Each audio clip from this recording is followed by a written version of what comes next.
ആന്ധ്രാപ്രദേശിലെ കാക്കിനാഡ ജില്ലയിൽ പടക്ക നിർമ്മാണ യൂണിറ്റിലുണ്ടായ സ്ഫോടനത്തിൽ 20 പേർക്ക് ദാരുണാന്ത്യം.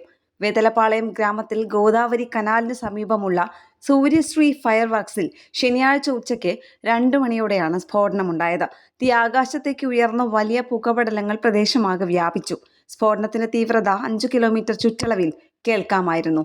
ഗുരുതരാവസ്ഥയിലുള്ളവരെ സമീപത്തെ ആശുപത്രിയിൽ പ്രവേശിപ്പിച്ചു. മരിച്ചവരിൽ ഭൂരിഭാഗവും സ്ത്രീകളാണെന്ന് അധികൃതർ പറയുന്നു.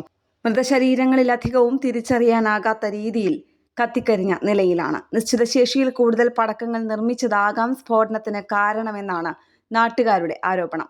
മുഖ്യമന്ത്രി ചന്ദ്രബാബു നായിഡു ഉദ്യോഗസ്ഥരുമായി സംസാരിച്ച സ്ഥിതിഗതികൾ വിലയിരുത്തി ദുരിതാശ്വാസ രക്ഷാപ്രവർത്തനങ്ങൾ വർദ്ധിപ്പിക്കാൻ അധികൃതർക്ക് നിർദ്ദേശം നൽകിയിട്ടുണ്ട്. സമീപത്തെ ഒരു സ്വകാര്യ സ്കൂൾ കെട്ടിടത്തിന്റെ സ്ലാബിലും പ്രകമ്പനം കാരണം വിള്ളലുകൾ സംഭവിച്ചതായി റിപ്പോർട്ടുകളുണ്ട്.